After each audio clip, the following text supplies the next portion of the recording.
नमः ॐ विष्णुपादाय कृष्णप्रेष्ठाय भूतले श्रीमदे भक्तिवेदान्त स्वामिन् इति नामिने। नमस्ते सारस्वते देवे गौरवाणी प्रचारिणे निर्विशेषशून्यवादी पाश्चात्यदेशतारिणे। जय श्रीकृष्ण चैतन्य प्रभु नित्यानन्द श्री अद्वैत गदाधर श्रीवासादि गौरभक्तवृन्द। हरे कृष्ण कृष्ण कृष्ण हरे हरे, हरे राम राम राम हरे हरे। हरे कृष्ण कृष्ण कृष्ण हरे हरे, हरे राम राम राम हरे हरे। हरे कृष्ण कृष्ण कृष्ण हरे हरे, हरे राम राम हरे हरे. പരമദിവ്യോത്തമ പുരുഷനായ ശ്രീകൃഷ്ണ ഭഗവാന്റെ കഥകളാണ് ശ്രീകൃഷ്ണ എന്ന പുസ്തകത്തിലൂടെ പറയുന്നത്. ഓം നമോ ഭഗവതേ വാസുദേവായ, ഓം നമോ ഭഗവതേ വാസുദേവായ, ഓം നമോ ഭഗവതേ വാസുദേവായ.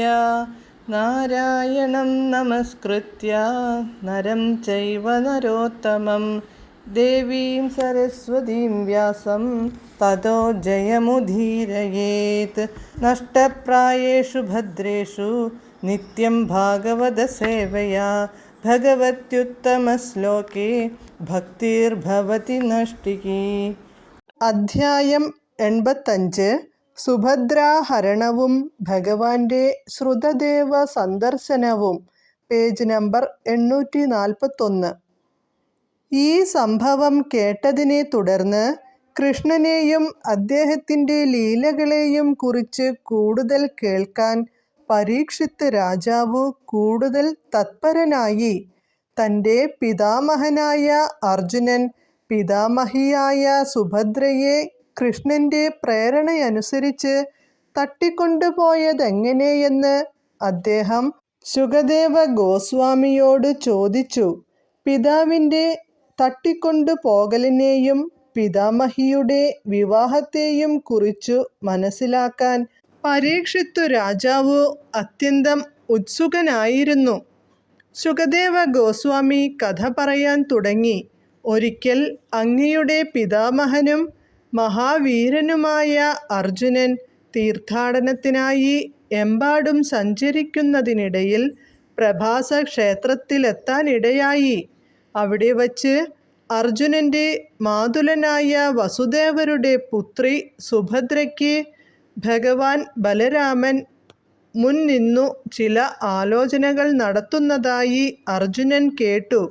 അവളുടെ പിതാവായ വസുദേവർക്കും സഹോദരനായ കൃഷ്ണനും അത്ര സമ്മതമല്ലായിരുന്നിട്ടും സുഭദ്രയെ ദുര്യോധനനു വിവാഹം ചെയ്തു കൊടുക്കുന്നതിൽ ബലരാമന് അനുകൂല ഭാവമായിരുന്നു.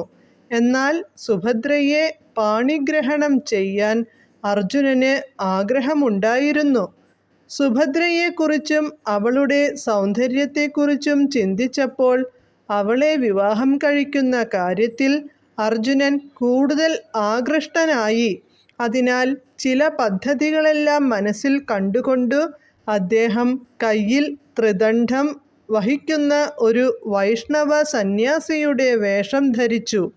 മായാവാദി സന്യാസികൾ ഒരു ദണ്ഡം, അതായത് വടി മാത്രമേ കൊണ്ടു നടക്കാറുള്ളൂ. അതേസമയം വൈഷ്ണവ സന്യാസിമാർ 3 ദണ്ഡുകളാണു കൊണ്ടു നടക്കുന്നത്. ഈ 3 ദണ്ഡുകൾ അഥവാ ത്രിദണ്ഡം മനസ്സുകൊണ്ടും വാക്കുകൊണ്ടും ശരീരം കൊണ്ടും പരമപുരുഷനെ സേവിക്കാനുള്ള വൈഷ്ണവ സന്യാസിയുടെ വ്രതത്തെയാണു സൂചിപ്പിക്കുന്നത്. ത്രിദണ്ഡ സന്യാസ സമ്പ്രദായം വളരെ കാലം നിലനിന്നു. ത്രിദണ്ഡികൾ, ത്രിദണ്ഡി സ്വാമിമാർ, ത്രിദണ്ഡി ഗോസ്വാമികൾ എന്നൊക്കെയാണ് വൈഷ്ണവ സന്യാസിമാർ അറിയപ്പെട്ടിരുന്നത്.